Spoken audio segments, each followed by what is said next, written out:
Hindu personal law के हिसाब से 7 फेरे, जिसको सप्त विधि कहा जाता है, उसके बिना मैरिज जो है वो लीगली बाउंड माने ही नहीं जाते। तो सबसे बड़ा इंपैक्ट तो यहां पर आ रहा है। प्राइम मिनिस्टर को मुस्लिम मां बहनों की चिंता थी कि वो जो है ट्रिपल तलाक का कानून एक पनिशेबल लॉज लेकर आ गए, कॉन्स्टिट्यूशन के साथ में मैच नहीं खाता हो, ऐसे कानून को सुप्रीम कोर्ट गैर कानून मतलब अनलॉफुल लॉ बता सकती है। वो इसको चैलेंज किया जा सकता है। जी बिल्कुल चैलेंज किया जा सकता है और इसको करना भी चाहिए। सिर्फ इसका प्रोसीजरल टकराव भी कॉन्स्टिट्यूशन के साथ में होता है कि इसका पूरा निजाम जो है, इसकी शुरुआत जो है ना, वो बिल्कुल गलत तरीके से हो रही है। तो यूसीसी लाना चाहते हैं, सो उसको through out the territory of India आपको अप्लाई करना रहेगा। यूसीसी का टकराव अगर जो देखा जाए तो सबसे पहले आकर वो आर्टिकल 25 पर आएगा। न्यूज फॉर भारत हमारे इस मंच पर मैं आरिफ आलम आप तमाम का बहुत स्वागत करता हूं। यूसीसी यानी यूनिफॉर्म सिविल कोड को लेकर गुजरात सरकार ने 5 सदस्यीय कमेटी का गठन किया है। इस कमेटी से जुड़े लोग 45 दिनों के अंदर एक रिपोर्ट गुजरात सरकार को देंगे। उसके बाद में इसे नाफिज करने को लेकर तैयारियां शुरू की जाएगी। इस यूसीसी को लेकर अभी तक सामाजिक, धार्मिक और राजनीतिक लोगों ने अपनी अपनी प्रतिक्रियाएं दे चुके हैं, लेकिन इस वक्त हम एजाज कुरैशी साहब के साथ बैठे हैं, जो पेशे से वकील हैं और Gujarat high court, supreme court में वो प्रैक्टिस करते हैं। तो उन्हीं से बातचीत करते हैं कि इस कानून के बाद में मौजूदा कानून और नया कानून, इन दोनों के बीच में किस तरीके से टकराव की स्थिति पैदा होगी, उन तमाम चीज़ों पर बातचीत करते हैं। एजाज साहब, आपने वक्त दिया, इसके लिए आपका शुक्रिया। ये बताइए कि यूसीसी अगर लागू हो जाता है गुजरात पे, टकराव की स्थितियां किस तरीके से होंगी और इसे आप कैसे देखते हैं? देखिए, बीइंग अ लॉयर, मैं ये चीज़ समझता हूँ कि मेरा ये फर्ज बनता है कि मैं इस मामले को कानूनी तरीके से आपके सामने रखूं। उसके जो दूसरे पहलू है उसके ऊपर तो ऑलरेडी, जैसे आपने बताया कि सामाजिक, धार्मिक, उसके ऊपर ऑलरेडी लोगों ने अपने अपने ओपिनियन दिए हैं। लेकिन कानूनी तौर पर अगर जो यूसीसी को देखा जाए तो सबसे पहले अगर वो हमारा कॉन्स्टिट्यूशन हम देखते हैं, कॉन्स्टिट्यूशन ऑफ इंडिया, उसमें आर्टिकल 25 जी, आर्टिकल 25 में ऑलरेडी जो है लोगों के फंडामेंटल राइट्स दिए हुए हैं। लोगों को अपने मजहब को फॉलो करने का, उसकी प्रैक्टिस करने का हर तरह के तमाम राइट्स दिए गए हैं, कि पर्सनल लॉज दे दिए गए हैं कि आप अपनी रिलीजन की बिलीव्स को और आप जो है अपने रिलीजियस में जो भी मानते हैं आप उसको इस तरह से आप उसको प्रैक्टिस कर सकते हैं। लेकिन यूसीसी का टकराव अगर जो देखा जाए तो सबसे पहले आकर वो आर्टिकल 25 पर आएगा। उसके बाद की अगर जो हम बात करें तो article 44 of the constitution of India, article 44 of constitution of India के अंदर एक चीज बहुत ही वाज़े तौर पे लिखी हुई है कि अगर स्टेट ये सोचता है कि मैं सिटीजन ऑफ इंडिया के लिए या सिटीजन्स के लिए एक यूसीसी जो है एक लॉ लाना चाहता हूं, कॉमन सिविल कोड, ठीक है, सो उसमें सबसे पहले ये चीज देखी जाएगी कि आर्टिकल 44 के वर्डिंग्स क्या है। आर्टिकल 44 का वर्डिंग्स में बहुत ही क्लियरली मेंशन किया गया है कि सिटीजन के लिए आप जो यूसीसी लाना चाहते हैं, सो उसको through out the territory of India आपको अप्लाई करना रहेगा।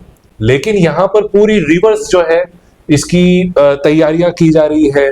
जिस स्टेट के अंदर आपके पास में ये लगता है कि हमारी 2/3 मेजोरिटी से हम इस बिल को पास करवा लेंगे, उस स्टेट के अंदर जो है वहां पर इसकी कोशिश की जा रही है। सबसे पहले उत्तराखंड में इन्होंने नाफिज करवाया जी। अब जो है गुजरात में जो है यहाँ पर 99% देखा जाए तो ये दे आर वेरी कॉन्फिडेंट कि यहाँ पर 2/3 मेजोरिटी से हम इसको पास करवा लेंगे। तो ये जो है कहीं ना कहीं एक इसका प्रोसीजरल टकराव भी कॉन्स्टिट्यूशन के साथ में होता है कि इसका पूरा निजाम जो है, इसकी शुरुआत जो है ना, वो बिल्कुल गलत तरीके से हो रही है through out the territory of India. दो ना पीपल आपके इतने एजुकेट हो चुके हैं कि अगर वो समझते हैं कि हाँ भाई अब मुझे मेरे पर्सनल लॉज से कोई लेना देना नहीं है, तो आप इसको पूरे इस यूसीसी को through out of territory of India आप उसको एज पर द कॉन्स्टिट्यूशन आप उसको शुरुआत कर सकते हैं। जी एजाज साहब, एक सवाल ये भी है कि जिस तरीके से आपने बताया, मैं भी देखा कि उत्तराखंड में तो ये लागू हो चुका है,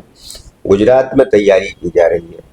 क्या जो इससे ज़्यादा सबसे ज़्यादा प्रभावित लोग हैं, मुस्लिम समुदाय के लोग, उनके पास में कोई कोर्ट जाने का रास्ता या पीआईएल, सीआईएल, जो भी मतलब कानूनी जुबान में जो कहें, वो रास्ते खुले हैं कि इसको चैलेंज किया जा सकता है? जी बिल्कुल चैलेंज किया जा सकता है और इसको करना भी चाहिए। सिर्फ यूसीसी नहीं, हर वो कानून जो आपके कॉन्स्टिट्यूशन के साथ में मैच नहीं खाता, जो फंडामेंटल राइट्स के साथ में कहीं ना कहीं उस पर अटैक करता है, सो उसको 110% चैलेंज करना चाहिए। अब ये जैसे मैंने आपको बताया कि आर्टिकल 44 में वर्ड है through out the territory of India, लेकिन अब इसको स्टेट लेवल पर जो है इम्प्लीकेट करने की कोशिश की जा रही है। तो सबसे पहली गलती तो यहीं पर हो रही है। और फंडामेंटल राइट्स के ऊपर जब बात आती है तो आर्टिकल 13 जो है कॉन्स्टिट्यूशन का, तो वो बहुत ही वाज़ेह तौर पे ये कहता है कि ऐसा कानून जो कॉन्स्टिट्यूशन के साथ में मैच नहीं खाता हो, ऐसे कानून को सुप्रीम कोर्ट गैर कानून मतलब अनलॉफुल लॉ बता सकती है वो, जी कि ये जो है ये कानून सही नहीं है, ये अनकॉन्स्टिट्यूशनल है, क्योंकि वो आपके फंडामेंटल राइट्स को अगर जो सेफ नहीं रख रहा है, आपकी रिलीजियस प्रैक्टिस आपको फ्रीली करने नहीं दे रहा है, तो ये चीज को बिल्कुल चैलेंज करनी चाहिए। और इसका वे ये रहेगा क्योंकि ये अब ये स्टेट लॉ बन चुका है, सो हम डायरेक्टली सुप्रीम कोर्ट तो जाने से रहे। सो हाई कोर्ट, यस, फर्स्ट हमको हाई कोर्ट जाना रहेगा। हाई कोर्ट में फिर जितना भी बहस होगी, जितना भी हियरिंग होगा, जो भी जजमेंट आएगा उसको लेकर फिर सुप्रीम कोर्ट तक हमको जाना रहेगा। लेकिन लड़ाई लड़नी चाहिए, सिर्फ इस मामले में नहीं, हर मामले के अंदर जो आपके कॉन्स्टिट्यूशन को इफेक्ट करता हो, आपके कानूनी हक को जो इफेक्ट करता हो, उसके लिए कानूनी लड़ाई लड़नी चाहिए। अच्छा, इससे पहले गुजरात सरकार ने एक कानून बनाया था जो संवैधानिक दायरे से हट के था, यानी संविधान के साथ टकराव में था। वो कानून के बारे में थोड़ी सी जानकारी आप दीजिए, क्योंकि अभी आपने मुझे बताया था उसके बारे में। जी देखिए, इससे पहले भी एक कानून ये बन चुका था, Gujarat freedom of religion act. जी, इसको देखा जाए तो कॉन्स्टिट्यूशन अगर जो ये कहता है कि भाई इंडिया का हर सिटीजन उसको जो मजहब वो अपनाना चाहे वो मजहब वो अपना सकता है। जैसे अभी मैंने आर्टिकल 25 की जो बात की, उसमें फंडामेंटल राइट्स के अंदर काफ़ी सारे मतलब पर्सनल लॉज वगैरह काफ़ी डिटेल में है वो चीज़ें। हर तरह के रिलीजियस जो है हक दिए गए हैं, वो उसकी मर्जी के ऊपर है कि वो जिस मजहब को चाहे उसकी वो प्रैक्टिस कर सकता है, उसका प्रीचिंग कर सकता है, सारी चीज़ें। तो अब अगर ये कानून एक बनाया गया था फ्रीडम ऑफ रिलीजन एक्ट, जो प्योरली दिख रहा था on record, on face of the record ये चीज दिख रही है कि ये गैर कानूनी है, मतलब आपके कॉन्स्टिट्यूशन के साथ में ये चीज कहीं ना कहीं मैच नहीं खा रही है। सो इसको कुछ हद तक कुछ लॉयर थे, उन्होंने हाई कोर्ट तक चैलेंज किया और शायद ये मामला अभी सुप्रीम कोर्ट में पेंडिंग है। मतलब जहां पर लोगों के हुकूक पामाल होते हो, ऐसे कानून अगर जो बनाए जाते हो, गुजसी टॉक अभी रिसेंटली बनाया गया, काफी सारे पर्सनल लॉज बनाए गए हैं, तो वो कहीं ना कहीं अगर लोगों के हुकूक पामाल करते हैं, उनका वायलेशन होता है, तो उसके लिए डेफिनेटली आपको कानूनी लड़ाई लड़नी चाहिए। अच्छा, एक सवाल ये भी है कि आप तो लॉ के जानकार हैं, जो कमेटी बनी है 5 लोगों की, उसमें देखा गया कि एक भी मुस्लिम समुदाय का नहीं है, जबकि सबसे ज़्यादा तो विरोध ये समुदाय ही करता है। सरकार को चाहिए कि अगर इस कमेटी में एक मुस्लिम समुदाय से जुड़ा आदमी होता तो वो भी मुस्लिमों की बात सरकार तक पहुंचा सकता था।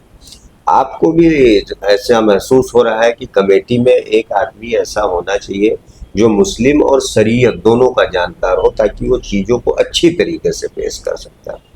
बिल्कुल, इसमें सर कैसा है कि अभी आपने जैसे बताया कि जैसे मुस्लिम समुदाय कहीं ना कहीं फ्रंट में आकर एक अपने कानूनी हक के लिए लड़ाई लड़ने के लिए अपने अपने तरीके से प्रोटेस्ट करता है या कोर्ट में जाता है। लेकिन मैं ये चाहता हूँ कि इसमें सिर्फ मुस्लिम समुदाय ही नहीं, बल्कि हर समुदाय का एक एक्सपर्ट जो है वो रखना चाहिए, चाहे फिर वो पारसी हो, चाहे फिर वो क्रिश्चियन हो, चाहे फिर वो हिंदू हो या मुस्लिम हो या सिख हो, उसका हर एक एक्सपर्ट एडवाइजर इस कमेटी में होना बहुत ज़रूरी है, क्योंकि वही आपको बता सकता है कि ये कानून किस तरीके से हमारे पर्सनल लॉज के साथ में टकराता है। देखिए, अगर जो थोड़ा प्रैक्टिकली लॉज से हटके मैं आपसे बात करूं, अगर आप कहते हैं कि कोई मुस्लिम व्यक्ति एक्सपर्ट इस कमेटी में होना चाहिए था, जी तो एक बात ये रहेगी कि अगर मुस्लिम का जो निकाह का जो रिचुअल्स है वो देखा जाए तो 2 गवाह चाहिए उसको, बिल्कुल। और जो है वो इजाब और कबूल का पूरा मामला रहता है, महर का मामला रहता है। तो अगर जो यूसीसी में ये आता है कि आप मैरिज रजिस्ट्रार के सामने जाइए, तो वो 2 विटनेस लेकर चला जाएगा, उसका हो जाएगा। बट जिस तरह से हमारे प्राइम मिनिस्टर को मुस्लिम माँ बहनों की चिंता थी कि वो जो है ट्रिपल तलाक का कानून एक पनिशेबल लॉज लेकर आ गए, मैं इस वीडियो के माध्यम से ये कहना चाहूंगा कि कोई हिंदू एक्सपर्ट हो, उनको भी जो है ना ये चीज रखनी चाहिए, क्योंकि हमें उनकी भी माँ बहनों की चिंता हो रही है कि यूसीसी अगर जो मैरिज रजिस्ट्रार के सामने आपकी पूरी मैरिज की प्रोसीजर तय कर देता है, तो हिंदू पर्सनल लॉ के हिसाब से 7 फेरे, जिसको सप्त विधि कहा जाता है, उसके बिना मैरिज जो है वो लीगली बाउंड माने ही नहीं जाते। तो सबसे बड़ा इंपैक्ट तो यहाँ पर आ रहा है। तो मैं तो यही कहूंगा कि पारसी हो या जितने भी जिसके पास भी पर्सनल लॉज है, सिख हो, हिंदू हो, मुस्लिम हो, हर एक्सपर्ट को इसमें ऐड करना चाहिए था। और 45 डेज मुझे नहीं लगता कि ये सफिशिएंट डेज है, क्योंकि हमारी इतनी बड़ी कंट्री है और काफी सारे मजहब के लोग जो है अपना मजहब यहाँ पर पालते आए हैं, अपने पर्सनल लॉज फॉलो करते आए हैं। तो कहीं ना कहीं इसके अंदर ये सारी चीजें। साहब, एक आखिरी सवाल कि आसान धारा कानून जिस राज्य में लागू हो, उस राज्य में समानता के लिए यूसीसी लाना, ये कहीं ना कहीं सरकार लोगों के साथ छलावा कर रही है, इसे कैसे आप देखते हैं? मैं इसको इस तरह से देखता हूं कि इसको है ना डबल स्टैंडर्ड पॉलिसी कहते हैं। आप दिखा कुछ रहे हैं, करना कुछ चाह रहे हैं और कर कुछ रहे हैं। सो कहीं ना कहीं आपकी पॉलिसी क्लियर नहीं है। अगर जो आप ये कह रहे हो कि भाई अशांत धारा है और आप यूसीसी भी ला रहे हो, तो अगर जो मैं मेरी बात रख लेता हूं कि आज मुझे एसजी हाईवे पर मुझे कोई ऑफिस बाय करना है या मुझे कोई रेसिडेंशियल फ्लैट बाय करना है, तो मैं नहीं कर पाऊंगा। वो अशांत धारा की वजह से मैं नहीं कर पाऊंगा, सबको पता है ये चीज। तो क्या यूसीसी का कानून आने से इतनी यूनिफॉर्मिटी आ जाएगी कि मैं वहां पर जाकर अपना ऑफिस या मकान जो है वो मैं खरीद सकता हूँ? तो ये थे एजाज कुरैशी साहब, जिनका साफ तौर से कहना था कि मुस्लिम ही नहीं बल्कि तमाम समुदाय के लोगों को ऐसे मामलों में सामने आना चाहिए जो कानून आपके संवैधानिक अधिकारों से टकराता हो, तो उसके लिए आपको सरकार के सामने सवाल उठाना चाहिए। अगर सरकार आपकी बात नहीं सुनती है तो इसके खिलाफ कोर्ट का दरवाजा खटखटाना चाहिए। साथ ही साथ इन्होंने एक सवाल ये भी खड़ा किया कि जिस राज्य में आपसी दूरियों को बढ़ाने के लिए आसान धारा कानून जैसा सख्त और काला कानून लागू हो, वहां पर समानता का दावा करना, समानता के लिए यूसीसी लाना कहीं ना कहीं छलावा है। अगर हमारी ये वीडियो आपको पसंद आई हो तो हमारे चैनल को लाइक करें, सब्सक्राइब करें, और अगर खबर अच्छी लगी हो तो आप इसे अपने दोस्तों के साथ साझा जरूर करें।